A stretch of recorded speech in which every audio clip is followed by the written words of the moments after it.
সাবিত্রী সন্ধান, কলমে দীপক সেনগুপ্ত। বন্দনার বান্ধবী সুলতা একদিন বন্দনাকে বলল, একটা কথা কদিন থেকে তোকে জিজ্ঞেস করব ভাবছি, কিন্তু তুই আবার কি ভাববি সেই ভেবে করা হচ্ছে না। একটু অবাক হলেও বন্দনা বলল, আরে সংকোচ করছিস কেন, বল না। বলছিলাম, তোর শ্বশুরমশাই মানুষ কেমন? মানুষ কেমন মানে? মানে স্বভাব চরিত্র কেমন? বয়স্ক মানুষ, চা ছাড়া আর কোনো নেশা নেই। স্বভাব চরিত্র? না না, ওই নেশার কথা বলছি না, মানে আর কোনো স্বভাব দোষ নেই তো? এ কথা কেন বলছিস? আমার বর বলছিল উনি রোজ বিকেলে খালপাড়ের বস্তিতে যান। বস্তিটা তো ভালো না, ওখানে খারাপ মেয়ে মানুষেরা থাকে। তোর বর বলেছে? সে কি করে জানলো? তারও ওই বস্তিতে যাতায়াত আছে নাকি? এই জন্যই আমি তোকে বলতে চাইছিলাম না, ঠিক উল্টো মানে করবি। আমার বর রেলে কাজ করে, ওর পাশেই তো রেল লাইন, রেলের মেনটেন্সের কাজে ও ওখানে যায়। ট্রলিতে চেপে নিজের চোখে দেখেছে। ঠিক আছে, তোর যখন অপছন্দ তখন কথাটা উইথড্র করে নিলাম। সুলতা চলে যেতেই বন্দনা ভাবতে বসল। পাল্টা কথা দিয়ে ধামাচাপা দিলেও খটকা একটা ওর মনে জেগেছে। ও দেশে থেকে জোর করে নিয়ে আসার পর বেশ কিছুদিন গুম মেরে বসে থাকতেন ওর শ্বশুরমশাই বরদাবাবু। ঘর থেকে বের হতে চাইতেন না। তখন শরৎই বলেছিল, চুপচাপ ঘরে বসে না থেকে একটু ঘুরে ফিরে এলে তো পারো, ভালো লাগবে। এখানে তোমার বন্ধুবান্ধব নেই জানি, তবে একা একা ঘুরতে তো খুব একটা খারাপ লাগে না। ঘরে বসে থাকার চেয়ে এলোমেলো ঘোরাঘুরিও ভালো। কোথায় যাব? যাবার তো অনেক জায়গা আছে। রেলওয়ে পার্ক আছে, যদি ভিড় ভালো না লাগে তো খালের দিকেও যেতে পারো। বেলায় বেলায় গেলে মাছ ধরা দেখতে পাবে, অনেকেই খালে মাছ ধরে। আর তুমি তো মাছ ধরতে ভালোবাসতে, জাল বাইতেও পারতে, ছিপ দিয়ে মাছও ধরতে। শ্বশুরমশাইয়ের সঙ্গে শরৎ যখন এইসব কথাবার্তা বলছিল তখন বন্দনা সেখানে উপস্থিত ছিল। তারপর তো শ্বশুরমশাই সকালে বিকেলে হাঁটতে বেরোন, অনেকক্ষণ পরে বাসায় ফিরতেন। ক্রমে ক্রমে তার পরিমাণ বেড়েছিল। তা বলে এরকম অস্থানে কুস্থানে যাচ্ছেন, সে তো কল্পনারও অতীত। শরীর স্বাস্থ্য বেশ ভালোই ওনার, দেখে বয়স হয়েছে বোঝাই যায় না। আরও অনেক কিছুই যে বোঝা যায় না, এখন সেটা বোঝা যাচ্ছে। রাতে শরৎকে ব্যাপারটা বলতেই শরৎ ভুরু কুঁচকে বলল, তোমার বান্ধবীটির হাজব্যান্ডটি নিজেই তো পাঁজি লোক, তার তো অনেক রকম কুঅভ্যাস আছে। বাজারে মেয়ে ছেলেদের বাসায় যাবার অভ্যাসও থাকতে পারে। সে বলছে যখন তখন ফালতু কথাই হবে। তবু তুমি একবার বাবাকে জিজ্ঞেস করে দেখো। দূর, ও আমি পারবো না, তোমাকেও ও নিয়ে আর মাথা ঘামাতে হবে না, শুয়ে পড়ো। কিন্তু দিন কয় পরেই সবাইকে মাথা ঘামাতে হলো। অফিসেই শরৎ খবর পেল, ইমিডিয়েটলি তাকে হাসপাতালে আসতে হবে। বরদাবাবুর মাথা ফেটে গেছে। হন্তদন্ত হয়ে হাসপাতালে পৌঁছতে একজন পুলিশ ইন্সপেক্টর তার দিকে এগিয়ে এলো। এই যে শরৎবাবু, আমি ইন্সপেক্টর ঘোষাল। বরদাচরণ কি আপনারই ফাদার? লাঠিচার্জের সময় উনি উন্ডেড হয়েছেন, এখন হাসপাতালে ভর্তি আছেন, মোটের ওপর আউট অফ ডেঞ্জার। কোন ওয়ার্ডে? আমি যাব দেখা করতে। হ্যাঁ, যেতে পারেন। আমাদের তো উনি কিছুই বলছেন না, কিন্তু জানতে হবে তো উনি ও পাড়ায় কী করছিলেন। দেখুন, আপনাকে যদি বলেন আমাদের অবশ্যই জানাবেন। ঠিক আছে। আসার সময় শরৎ খবর পেয়েছিল পুলিশ বেআইনি দখলদারের হাঁটতে খালপাড় বস্তিতে ভাঙচুর করেছে। সে সময় ওখানকার লোকেদের সাথে পুলিশের ঝামেলা বেঁধে যায়, পুলিশ লাঠি চার্জ করে। কিন্তু সেখানে বাবা কি করে জড়িয়ে গেল? তবে কি বন্দনা যেটা বলছিল সেটা সত্যি? দেশ বিভাগের পর যখন সবাই দেশ ছেড়ে চলে যাচ্ছে, বলা যায় পালিয়ে যাচ্ছে, বরদাবাবু বলেছিলেন অসম্ভব।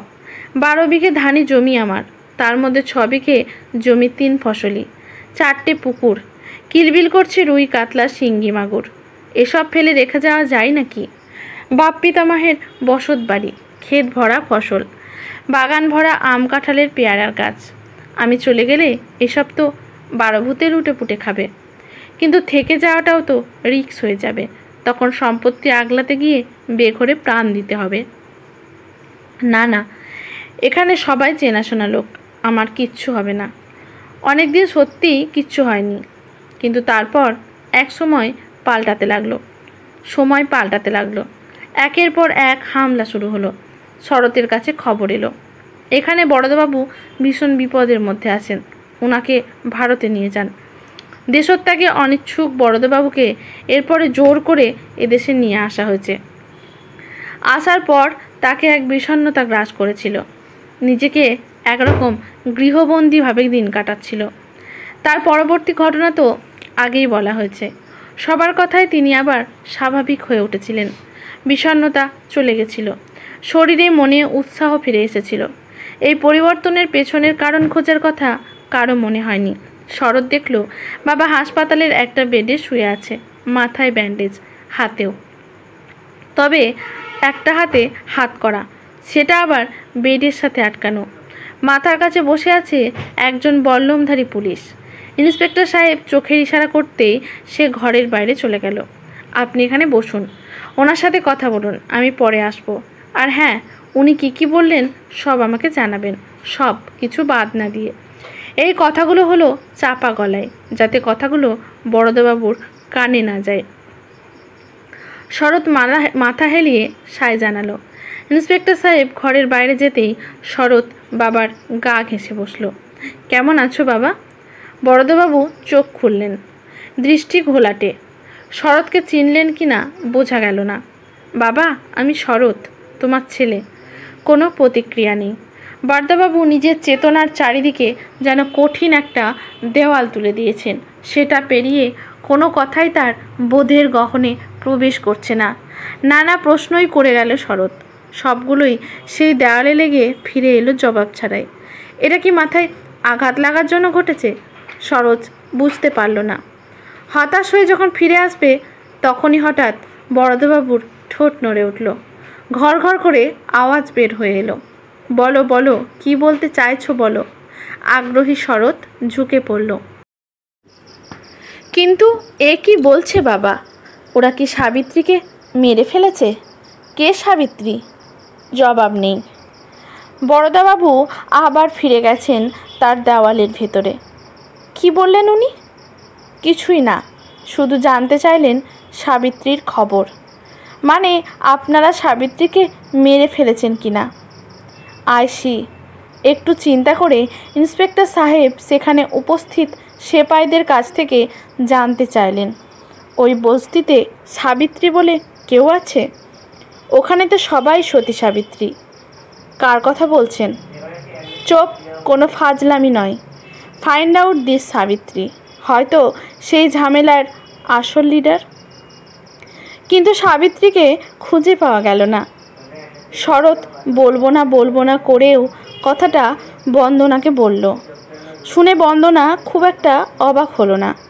সুলতার কথাটা ও ইতিমধ্যে বিশ্বাস করতে শুরু করেছে। ও শুধু জানালো, আমি বাবার ব্যাংকের পাসবুকটা দেখেছি, কয়েক মাস আগেই মোটা টাকা তুলেছেন, তারপরেও অল্প অল্প করে বার কয়। বাবাকে ব্যাংক অ্যাকাউন্টটা খুলে দেওয়া ভুল হয়েছে। তুমি তো আবার তাতে মোটা টাকা ডিপোজিট করে দিয়েছিলে। হ্যাঁ, ভুল করেছিলাম। কিছুক্ষণ চুপ থেকে শরৎ বলেছিল, পুলিশ তদন্ত করছে, ওরা সব কিছু খুঁড়ে বের করবে, সব জানাজানি হয়ে যাবে, তখন আমাদের কারোর মুখ দেখানোর উপায় থাকবে না। তোমার বান্ধবীর কথাটাকে যদি গুরুত্ব দিতাম, সেই মতো বাবাকে আটকাতাম, তাহলে এমন দিন দেখতে হতো না।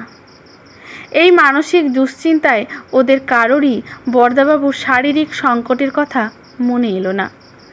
উদ্বেগের চরিত্র বদলে গেছে। পরদিন তবুও কর্তব্যের খাতিরে শরৎ হাসপাতালে গেল। ওকে দেখে ইন্সপেক্টর ঘোষাল এগিয়ে এলেন, বললেন, যা খবর পাচ্ছি আপনার বাবাই প্রতিরোধের নেতৃত্ব দিচ্ছিলেন, সাথে সাবিত্রী থাকতে পারে, সঙ্গে বস্তির মেয়েরা তো ছিলই। কিসের প্রতিরোধ? বস্তি উচ্ছেদের? বস্তিটা তো অনেক দিন থেকেই ওখানে আছে, কখনো তো কেউ কিছু বলেনি। না না, বস্তিটা নয়, বস্তিটা তো রেল লাইন থেকে বেশ কিছুটা দূরে, ওটা নিয়ে রেলের তেমন মাথা ব্যথা নেই। ইদানিং ওরা যে আরও এগিয়ে এসে প্রায় রেল লাইনের কাছ বরাবর চলে এসেছিল, অনেকটা জমি দখল করে নিয়েছিল। আর সেখান থেকে উচ্ছেদ করতেই তো পুলিশ গেছিল। রেল পুলিশ আর আমরা একসাথে। ভাবিনি ওরা এরকম ভায়োলেন্ট রেসিস্টেন্স দেবে, লাঠিসোঁটা নিয়ে এত ভায়োলেন্ট হয়ে উঠবে। কিন্তু ওগুলো তো ফাঁকা মাঠ আগে ছিল, এখন আর ফাঁকা না। ওখানে চাষ হচ্ছিল। কারা করছিল? ওই মেয়ে মানুষগুলো। তাই তো মনে হচ্ছে। আমরাও অবাক হচ্ছি। রেন্ডিগুলো চাষবাস করে কি কৃষক হতে চাইছিল? ইন্সপেক্টর ঘোষালের সাথে এই দীর্ঘ আলাপ শরৎকে বিচলিত করেছিল। কোথাও কি ভুল হচ্ছে ওদের? বড় কোনো ভুল? বরদাবাবুর অবস্থার অবনতি হচ্ছিল।